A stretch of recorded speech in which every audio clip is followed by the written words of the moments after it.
This episode is a bonus episode of Car Con Carne. It's also not recorded in my car. Here's the thing. I was looking at bands coming through Chicago over the next couple of weeks, and I saw that Candlebox was going to be at the Arcada Theater opening for Buckcherry on September 14th.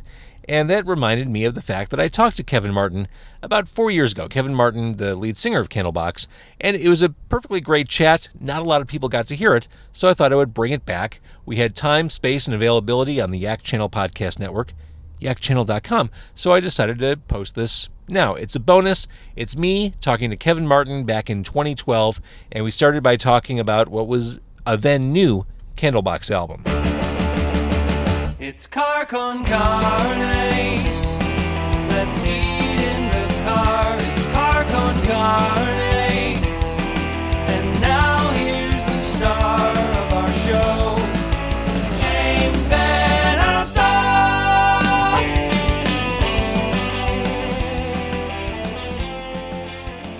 The new album is Love Songs and Other Musings. You recorded this one in between tours. Does that mean this was a quick process, or is this one that you could labor over? Well, we actually had written some of the songs throughout the spring, gearing up for it. We weren't sure when time was going to be available to scheduling for working with Ken. So when it just so happened that he had that 16, 17 days in between our tours.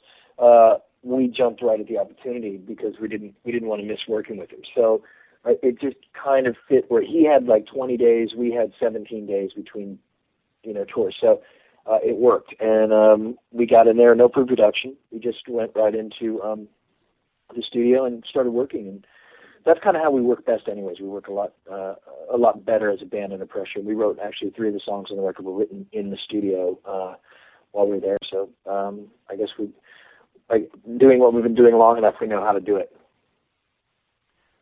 I read somewhere you said something to the effect of, this album isn't what you'd expect from Candlebox, but I don't know. Listening to it, I hear a lot of songs that sound pretty consistent with your sound and history. Well, thank you. Well, I think for I guess you're obviously a radio personality, and you understand the tones and the familiarities of a band. But for the fans that grew up with the first record, they always kind of expect that rock song of You or Don't You or Arrow or that kind of thing. And they don't really remember the Blossoms and the Cover Me's and those types of songs, or the He Calls Home, like the more melodic musical side of Candlebox. So when we released this record, we got a lot of those fans going, well, where's the rock? And it's there's 3 rock songs on this record. I'm not really sure where you're missing it. So it's a little bit different record for us in that sense, that we went more for the pop melodic side of the band, and kind of where I've been allowing myself to go as a listener to music over the past few years. I've been hugely influenced by Spoon and inspired by his songwriting. I think he's brilliant.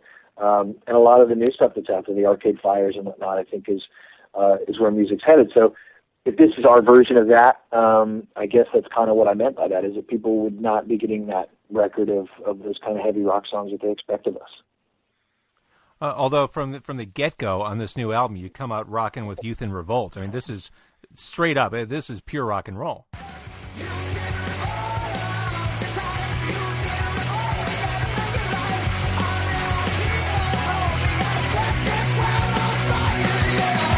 Yeah, that was a song that was written, inspired entirely by what was going on in Egypt a couple of years ago, and the uprising of the kids that are being, realizing that they're being oppressed, and the world outside of them is being hidden from them. I didn't expect that song to come out the way it did on the record. I actually had it a little bit more of a blues style, but we just really kind of dug in with that track, and it was actually supposed to be a B-side, and everybody liked the song so much they wanted to lead the record with it. I think because they wanted those listeners that expected that of us.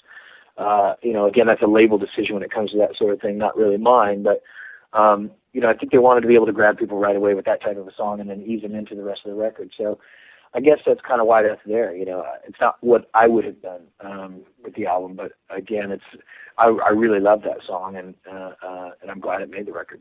And see, this shows you what I know. I listened to that song. I thought, oh, it's a song about lust, opening up a song about, or an album of love songs. I hear, let's do something we'll regret. Let's do something that makes us sweat.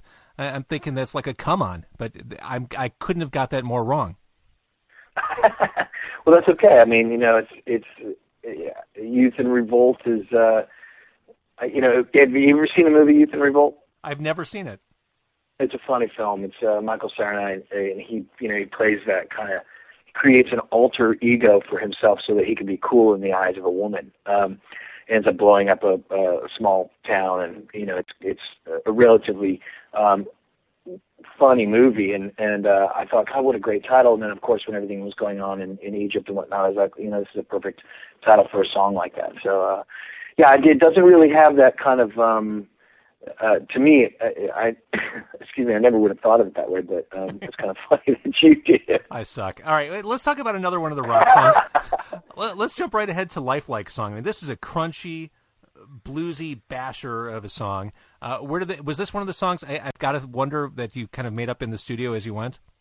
Yeah, this is one of the songs that we had a different version of this song. We had a guitar pattern that Pete had sent down to us. We live in Los Angeles, Adam and Sean and myself, and Pete and Scott still live in Seattle.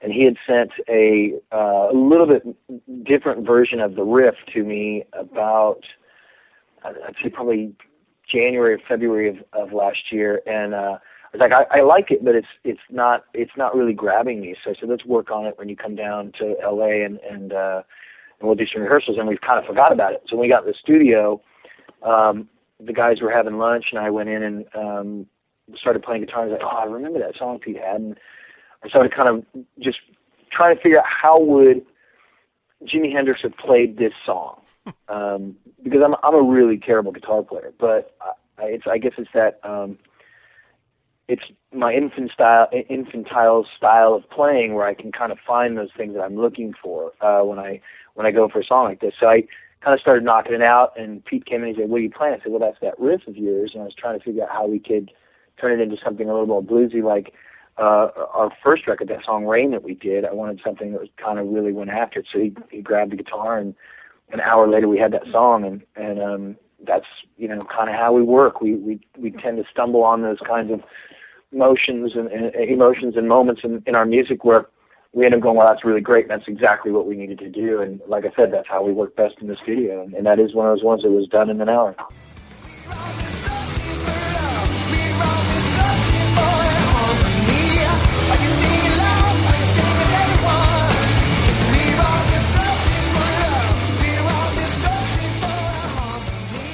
The sonic opposite of that song would be Turn Your Heart Around. The lyrics to that song, I mean, here's a very plaintive, piano-driven song. The lyrics sound very personal. Are you storytelling, or is this something that based on an experience you had? Yeah, it's very personal. It's very storytelling. I wrote that song with Chris Daughtry, and I wrote it a couple years ago for the record, and we never really got around to using it. And then when we sat down to do this record, I said I want to do this song in a little bit more emotive way, in more of a Candlebox way, because the way I wrote it initially with Chris, I thought he was going to use it for his record, and he didn't. So I called him and said, hey, I know you didn't use that track. Do you mind if I do? And he said, no, it's cool. The way we wrote it was we both were on the phone with our wives. I had just come back from tour, and he was in Los Angeles writing and working with other artists, and we both were kind of getting those phone calls where, where have you been? You're different when you come home every time. And, we understand it as human beings, as what we do in our lives. When we go away on the road and we come home after 6 months or 6 weeks or 4 weeks or whatever, yeah, we're different because we've just been stuck in a tube with 12 other human beings for, day in and day out doing the same crap. We don't know who we are when we come home for the first, 2 weeks. And, women don't really kind of understand that lifestyle. And so that song, I took kind of that conversation that I was having with my wife, and I knew Chris was having with his wife, because I think they were pregnant at the time with the twins that they just had. And those emotions that kind of come up, and we started utilizing all those words that we would feel the conversation would head into if, let's say, the relationship were to fall apart. So we started from our own perspective, of what we were dealing with, and ended up with maybe the story of somebody else's life. And this is actually a good segue. You're talking about you being on the road and how it kind of alters you. Time kind of stands still when you're in the tube with 12 guys. You come home, now you have something to ground you when you come home. You're a dad, and that leads me to Believe in It, which is the single from the album. Believe in this, there ain't no mistake, yeah. You got to make it your own. I wanna take you home. How much has being a father changed being Kevin Martin, frontman of big rock band Candlebox? And 100%. I mean, it's been the greatest gift of my life. I thought for the longest time that music and touring and being, a rock star and Rolling Stone magazine and all that stuff was so important. Because, you believe it when you're a kid, you see it. I was a huge fan of Kiss and always wanted to be that kind of person. And then you have a kid and you just realize that the world is so much bigger than you. And you've got these crazy responsibilities. And how much they look up to you, and the way they look at you sometimes with just confusion and when he says to me, Dad, I want you to come home. I don't want you making music right now. That's just the hardest thing in the world. So it's made me it's made me more realistic as to who I am and the type of world I live in and what I'm going to leave if my legacy. It's kind of, I've always thought that was a funny thing to say, what's my legacy going to be? But, what am I going to leave Jasper? What am I going to leave him with as a young man when he gets to be, my age when I started Candlebox, 20 years old? Where's he going to go? What's he going to believe in? What's he going to know? What's he going to want? Is he going to have the same passions as myself or my wife? And I was always told that everything I did by my father, he said, listen, if you're going to do this, you have to do it 110%. You cannot go back. When I told him I wasn't going to college, I was going to do this music thing, and he said, you're not going to have anything to fall back on, but if you're going to do this music thing, you have to do it 110%. And luckily, Candlebox was successful. Because to this day, I still don't know what I would be doing. I have no idea, and I really want Jasper to understand that. And that's what the song's about. It's going to start with love and patience. Your whole life is going to be about that. You have to have love for yourself and those people around you, and you have to be patient with the world, because it's not going to be easy. But you've got to go after it. And when you do go after it, things will happen for you, and you will succeed in ways that you have no idea you would ever have been able to succeed in. I hate to say it, but that's kind of a simple lesson. Yeah, but hey, I'm here all night, or at least for a couple more minutes. Speaking of simple lessons, Change, Cover Me, You, Far Behind, you re-recorded the classic Candlebox songs, the songs you're most known for this album. Is this just like a rights issue where you just wanted to basically own something that you can sell? Well, there's two parts to it. It is that, but it's also the same thing. We were asked to do Far Behind and You for Guitar Hero magazine, or is it a game, Guitar Hero game? I can't remember what any of those things are. I don't play them. But wait, you go on the road? I don't play video games. I thought that's all touring bands did, was play video games. No. I got no time for that crap, man. I'm too old for that too. I tried the Wii workout thing. I was like, this is ridiculous. So no, they had asked us to do those two songs for the game, and so we did them. And in the process of doing those, our manager called and said, you have re-record rights now, and if you guys do these, we can release them in countries that you never released the songs in, and you can do it on your own, and you can release them to whoever, and you can license them whenever, and you don't have to ask Maverick or Warner Chappell for the rights to do so. Would you be interested in doing some more songs? And let's see if we can't just build a catalog. And we were like, sure. That was really difficult, though, because it was the hardest thing in the world is to remember how you did those songs. And we don't have any of that gear. We don't have the PV VTM 120 head that Pete was playing. We don't have the Marshall MOSFET head that we played. It's not the same bass player. It's the drum set's gone that we used. The studio's different. The microphones in the studio are different. The whole thing was a real challenge and a real learning experience for us to see if we could go back 20 years and capture those songs the way that they had initially been captured. And, we didn't want to do them exactly like the album. They have kind of that newer flair to them with some of the stuff that we were doing in the shows, like Simple Lessons has the guitar solo in it that it didn't have on the album, which I've always thought, that record should have had a guitar solo in it because we've been doing it live that way for, 15 years. So that was something I was excited about. But yeah, relearning how to sing that way. I don't even sing that way anymore. I'm not that same voice. It's just it was a fun learning experience about ourselves and our talents as musicians. Looking back to those early days, as things were just starting to explode, the Seattle scene, the storied Seattle scene, was just insane. And you were never the Seattle darlings. And I think about the experience here in Chicago, where the scene just devoured bands. It propped bands up. It destroyed other bands. Did the Seattle scene give you drive to kind of surpass what was going on there? It didn't really give us drive to surpass it. What I think happened to us was because, like you said, we weren't the darlings there. And everybody really forgets in the Seattle scene. Like, I've read a couple of these books out, Everybody Loves Our Town, and, there's books that are supposedly about the Seattle scene. Everybody kind of takes a stab at us in there. And the thing that's really funny about it is we were 5 and 6 years younger than all those bands.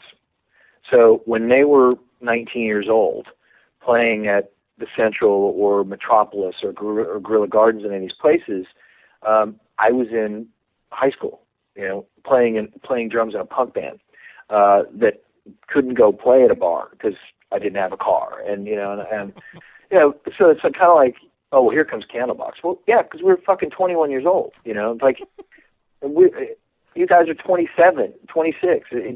It really kind of bothered us. So for us, it's like, fuck you, we'll do it on our own. And that's what we did. And over the years, it's really kind of made us a better band for it. Because, even though we took a break in 2000 to 2006, and logistically, the reason that we took that break was because of Maverick Records and Warner Brothers and the bullshit there.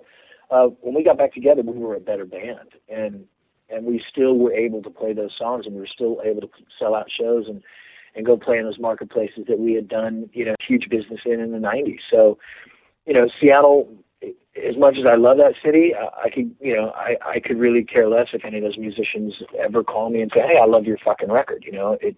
It wouldn't make me a better musician. It wouldn't make me a happier person. I just would be like, oh, okay, well, thanks. Where were you 20 years ago when we could have had a tour with you? It would have been a lot of fucking fun. But exactly. One of those things.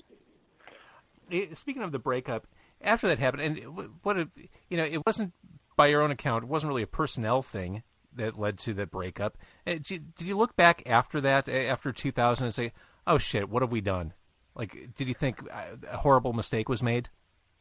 No, I knew it was what had to happen. It was the only way we could get out of the contract with Maverick. But what I do regret is not being able to work with Pete and Barty and Scott, because the decision I made to how I got terminated from Maverick Records, so that we could get out of the contract, that didn't allow us to work together until the logistics of our contract was worked out with Maverick Records. So that was what I regretted, because I could have been smarter about it. I didn't have to be such a jackass. I knew what they were trying to do, and it was very childish of me.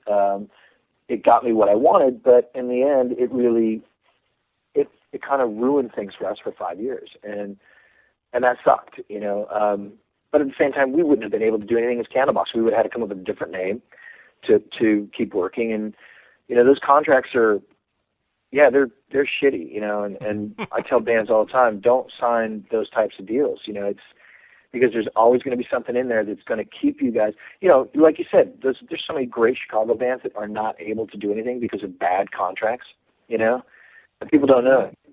And it just sucks because, you're a kid, you don't know any better. And so, hindsight's 20/20. I mean, and I love these guys to death, and I'm glad we're making the music we're making now. And, we probably needed that break. And like I said, the nice thing about now, when we go and do stuff, we know better than to allow ourselves to get run down emotionally, physically, and mentally with one another. We know that when we need to take a break, we need to take a break, and not let people work us to the point where we can't see straight. Based on what you're saying, we're in no immediate danger of another breakup anytime soon. No, not at all. I kind of feel, I've always had the feeling that once a band has a hit or two, they could actually tour forever if they wanted to. You can. I mean, look, we're a perfect example. See, there you go. But speaking of touring, I'm looking at the itinerary that's public. Through the month of May, you're not coming through Chicago. Do you have plans? Yeah, we go back through Chicago. I believe in like July we're coming through the city because we got to do that Midwest run again, all the way down. So we'll probably meet up in Nashville, go up to Chicago, and then fill in those dates and head down to the south from there. Nice. Okay, so we'll keep our eyes out for the formal announcement of that. And I got to ask you. You mentioned loving Kiss, and that got me thinking. The first record I ever bought, that I bought as a child with my own money, was Rock and Roll Over by Kiss. And thinking about that, I thought, hey, I wonder what Kevin Martin's first album was. Well, Rock and Roll Over, that was a great record. I love that band so much. Oh, yeah. The first record I ever bought, I believe was Love Gun, and I remember my mom coloring in all the girls with the Sharpie on the bottom. Awesome. And I was furious. And that's why I bought it, I was 8 years old, and I had just earned enough money. I was mowing lawns in the neighborhood to kind of earn money, and I bought that record. My mom was like, "No, you did not." And so she colored it in. That was the first record, and then from that moment on, I learned how to buy things without my mother seeing it. All right, so Kevin, the new album is Love Songs and Other Musings. You are tenacious. You are rock and roll. We love your band, and we cannot wait to see you come July-ish. Thanks, man. Thank you very much. And that wraps up a bonus episode of Car Con Carne with Candlebox, something from the archives. And thank you for listening. If you want to hear more, you can go to carconcarne.com or Yak Channel, Y-A-K channel.com. Next up on Car Con Carne, coming this Monday, it'll be an interview with Noise FM. The Noise FM, they are a band from Chicago. They are awesome. We talk and go for tacos. That's next. Thanks for listening.